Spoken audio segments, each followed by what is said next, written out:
Do you have a dream big? Have you given yourself permission to have little dreams along the way? Our guest today discusses powerfully choosing patience. Sometimes our dream big requires us to slow down to speed up.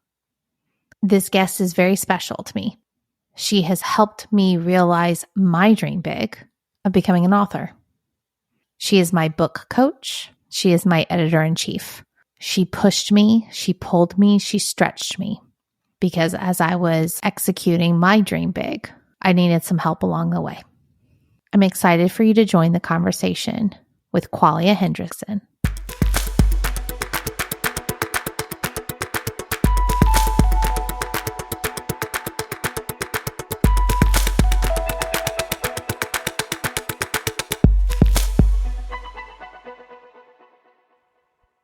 On today's episode, I am so excited to have Qualia Hendrickson, or as we affectionately known her as Q. Hi, Q. How are you today?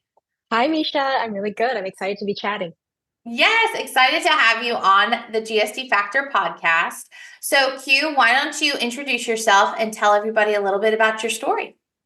Okay, so I am Q. You can find me kind of all over the place at Q Writes a Book.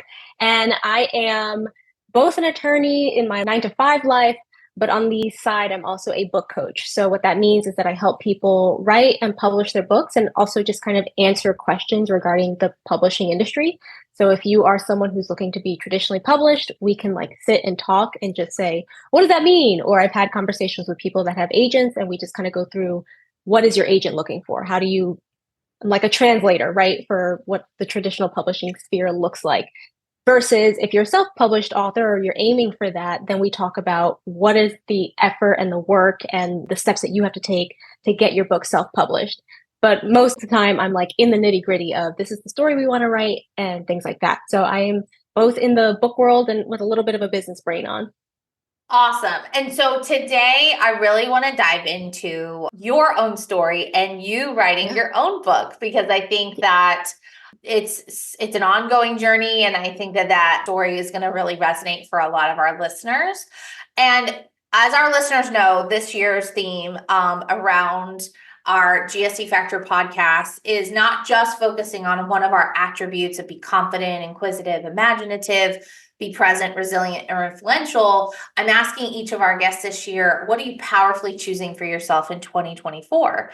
But I'm going to flip it up a little bit with you, Q, because I actually really want you to share what are you powerfully choosing at the beginning of this podcast, because that's really going to guide our conversation today. So, Q, what are you powerfully choosing in 2024? I am powerfully choosing patience, and even choosing that is an exercise in patience. So we are being patient all 2024. We're attempting to do that.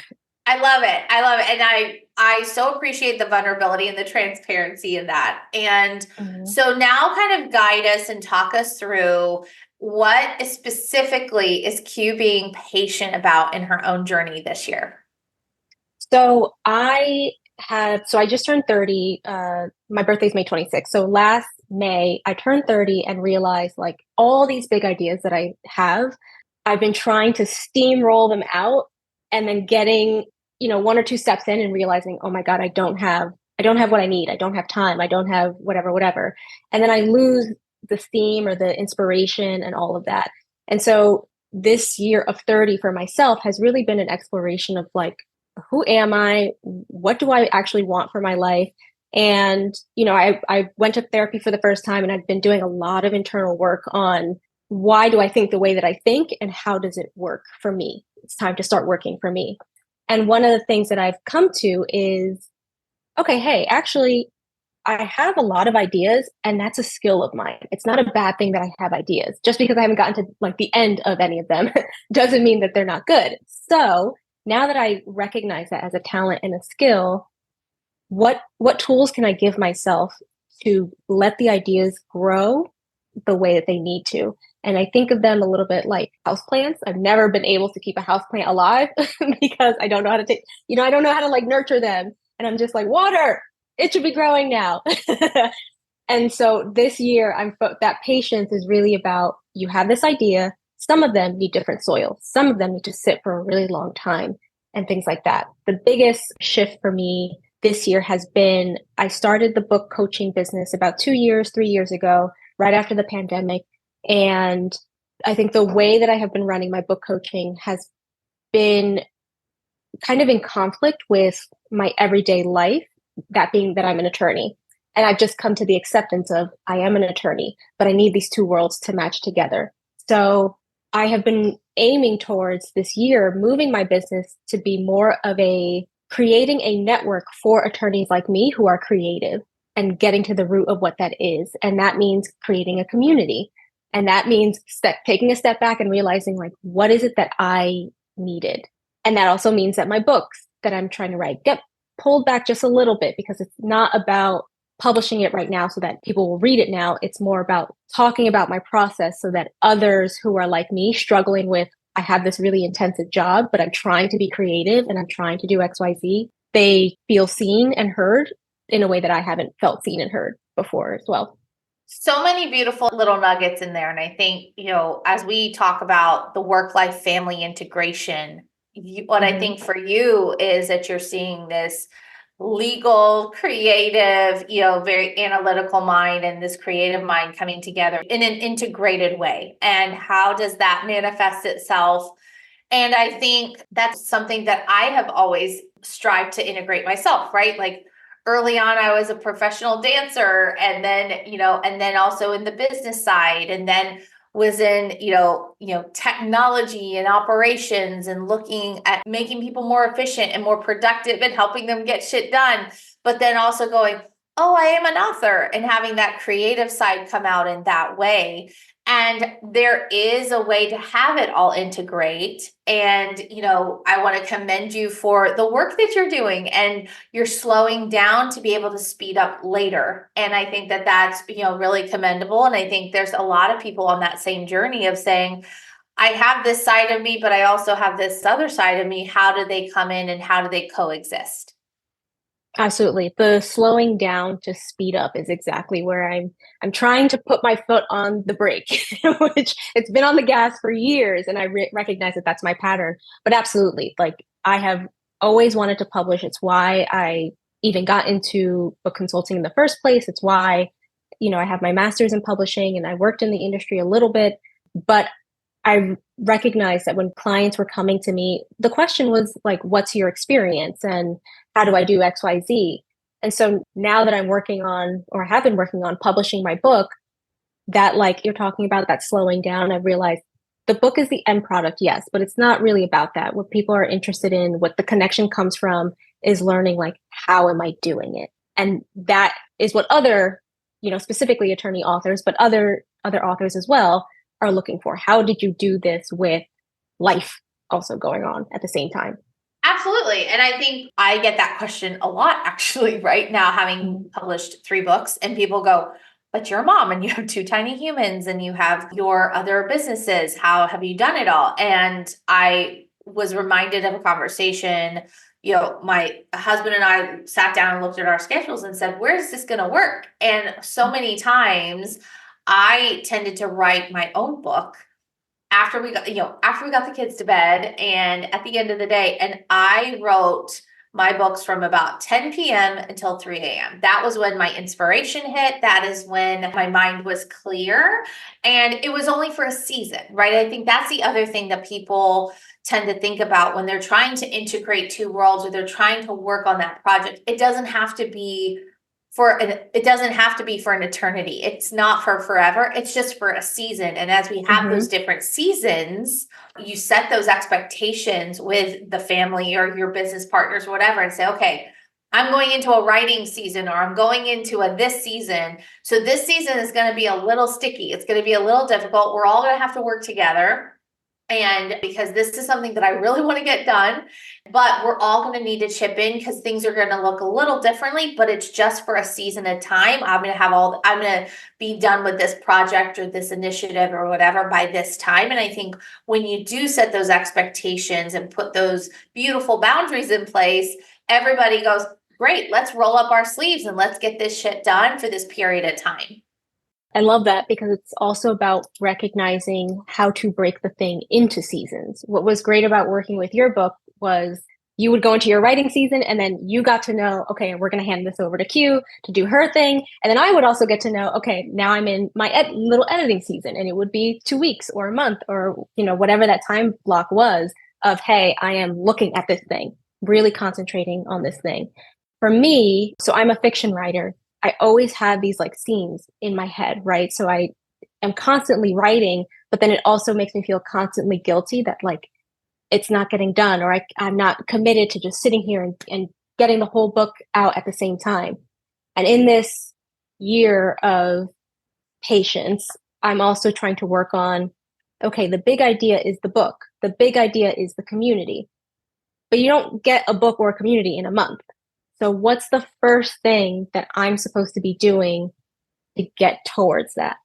And for my book, it became, okay, I'm not supposed to write the big book yet. The book that I've been working on since I was 12, right? Like the big fiction fantasy series. I took a step back and was like, all right, this little ideal I have of a children's book that I wrote for fun randomly because I was on vacation at the beach, and I was thinking about how my dad had gotten us swim lessons because he never learned how to swim.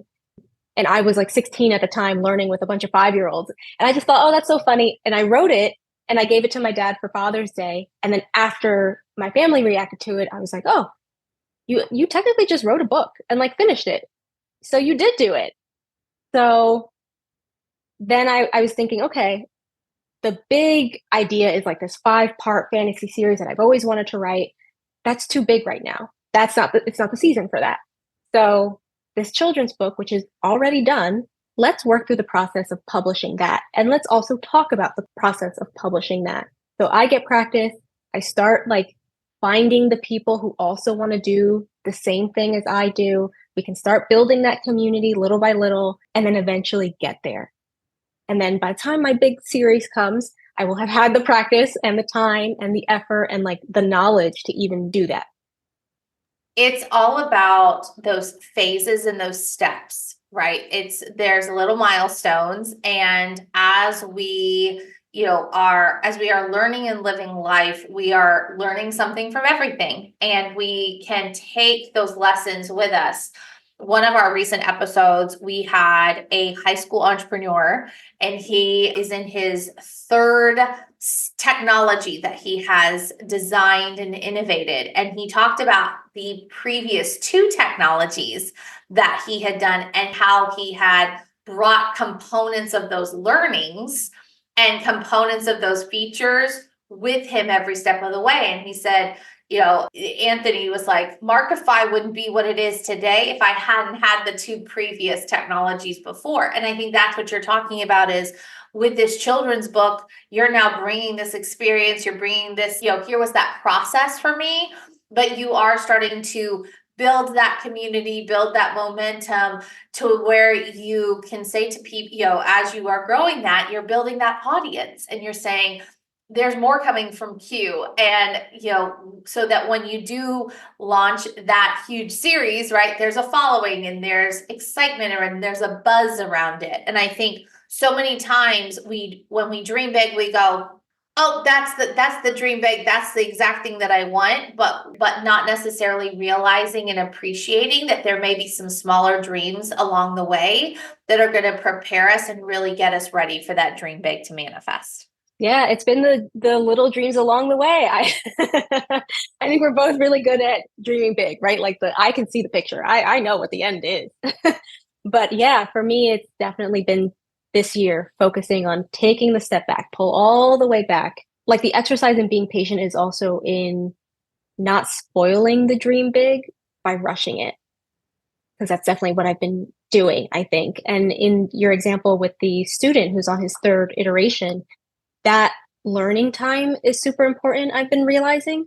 And, we were talking earlier about the 6 attributes, having both the confidence to say, hey, I'm not the expert. Yes, I have the background in publishing. And so I'm going to tell you like how my education thus far gets me to this point and how I know how to do XYZ. But I still have to work with an illustrator, which we're doing right now. I still have to think about interior design. I still have to think about marketing this children's book, right? Like I know all this stuff, but my influence, that attribute as well, my influence would be stronger if I can just walk people along with me instead of having to feel the pressure of standing on my soapbox and saying like, I'm the expert at this. Because that's not relatable for me. That's not relatable for anyone else. And then I feel like if you stand yourself up there too long, you can't get back down. It's about also our GSD Factor clan and our insiders board and having those people to know like, who do I need? When do I need them? When do I need to activate them? And I think even though you are still working on some of your own publishing, you have published this children's book, which is amazing. You have also helped many of us other authors, right? You have been my book coach. You have been my editor-in-chief, and I am so grateful that the universe brought us together. And how fun is it that you are helping me with my children's book this year while also you are working on your children's book? And I think the universe is going to give us what we need in those moments.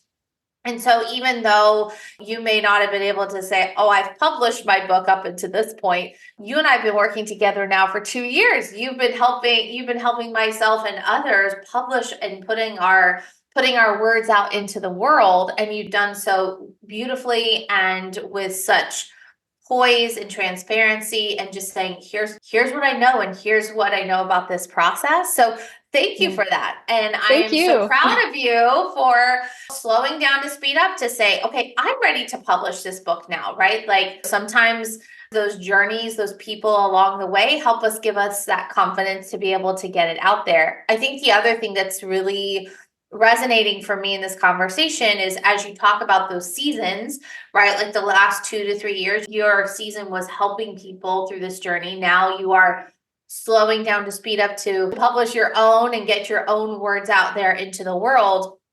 There are seasons of doing and there's seasons of being. And I think, people have this misconception that GSDers, people who get shit done, people that live with the 6 attributes of confidence, inquisitiveness, imagination, and presence, and resilience and influence, they're always going, they're always doing, they're always getting shit done. And the fact of the matter is it's quite false. And we have a blog about it now around like, we call it the Mythbusters, because it's actually not how we live. You have to, especially when you are someone who is getting that shit done, you actually have to really have those seasons of being, because those seasons of being is the quiet and it's the being and it's the stillness. And you have to have those moments of recharge to then be able, and those seasons of dreaming to then propel you into the next season of doing. And I'm exactly in that season of being, which was hard. That was a hard decision because I still wanted to work with other authors. We had your books that were coming out and like doing so beautifully. I had another client who was writing about her cancer journey, and she had just published and was starting to like do readings at hospitals and things like that. And like seeing her go through that was amazing. I had another person who had like come back after 2 years and was like, all right, I'm ready to do this book. Let's do it. Right. So the seeds that I had been planting for the last 2 years were also starting to sprout a little bit. And that's amazing. But I think sprouting in a way that they were able to kind of like care for themselves a little bit. I didn't need to be like in the dirt, right? And turning things over. So making the choice to say, okay, hold on. I think it's time for my own new seeds to be planted, and I'm really going to have to work in this.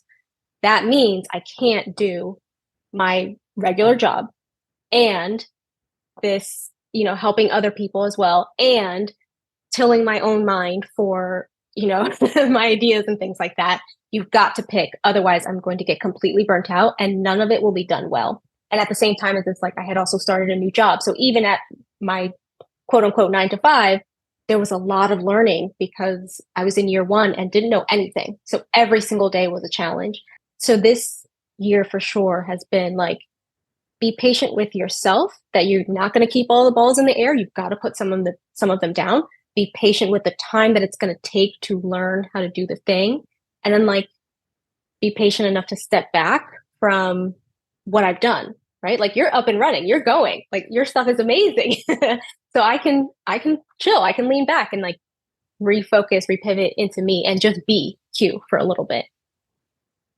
And I think that that is such a valuable lesson. And I applaud you for learning this at the age of 30, right? Because I think so many times individuals, it's something that hits them later, but to be able to hit this now is so incredible. It's going to serve you so well. And I'm just so proud of you. And I think that in this day and age and in this society, when it is go, go, go, it is instant gratification. There's so many different things hitting us at so many different times. I think that we tend to forget, like, it's okay to be still. It's okay to be quiet. It's okay to be in those moments. And if we would grant ourselves the permission to be, how much more doing would there be? How much more getting shit done would there be? Yeah, there's a lot of guilt for me in the like productivity of the being right now, because I feel like since I'm not going in all aspects, I'm like, well, you're not really doing anything. But that's not true. I think especially for writing, you do need that space to let your mind wander a little bit, because that's when the ideas can kind of walk through the door. And that has absolutely been happening. And I've also been focusing again on my own learning. So I've been putting myself in spaces because I'm trying to build a community, right? I've been putting myself in spaces to be around community. So last month, I think it was in February, I went to the Society for Book Writers and Illustrators conference, winter conference in New York. And that was 2 or 3 days of being around children's book writers and illustrators. And it was incredible. Like the energy was everyone saying, I want to do this thing, but I need to learn how to do each step. So it felt very like everyone was very encouraging. You had actual published authors, traditionally self-published. They introduced me to a new term of pre-published. So now I'm trying to write a book. I'm just pre-published. It's not out yet, and that was amazing. And then I have another conference coming up in April. I believe it's a Black artists and writers children's book conference. So I'm doing the like sitting back and just taking in information. And just from being in those spaces, meeting new people, things like that, my own ideas have come forth. And I've realized that this children's book is actually 3 children's books. It's about us as the kids learning how to swim, and my dad learning how to swim because I put him in swim lessons as well. And then my mom learning how to swim because when we were doing my dad's swim lessons, she's like, oh, actually, I never learned. And I'm like, oh, look at us like learning about each other. So yeah, it's been a really hard like fight internally to be like, you don't have to do all the time. You don't have to be productive all the time, but also really rewarding to like be able to soak up information. Love that. We are so excited for when you publish this children's book to the world, and we'll certainly be able to share it across all of our channels as well. And Q, we will plug in your different social handles and things in the show notes so people can reach out to you and just follow your journey. And thank you so much for being on the podcast. Thank you so much for being part of our GSD Factor publishing team and helping me take my ideas and get them out into the world. I'm so grateful for you. And we hope, listeners, that this has been a truly inspiring conversation for those of you that have that dream of publishing. We hope that this will kind of encourage you along the way as you're going through that journey yourself, but also when you are powerfully choosing to be patient and really embracing that season, being all in that season, be all there and really love yourself and praise yourself and celebrate those moments that you are being present for yourself and being patient with yourself. Thank you, listeners. Thank you, Q. And don't forget to get shit done. Thanks for listening to the GSD Factor podcast. If you liked this episode, please rate and subscribe on your favorite podcast platform, where you can also find previous episodes. Let's also connect on LinkedIn and Instagram. If you're looking for more information on the GSD Factor, visit us at gsdfactor.com. And always remember to GSD. Get shit done.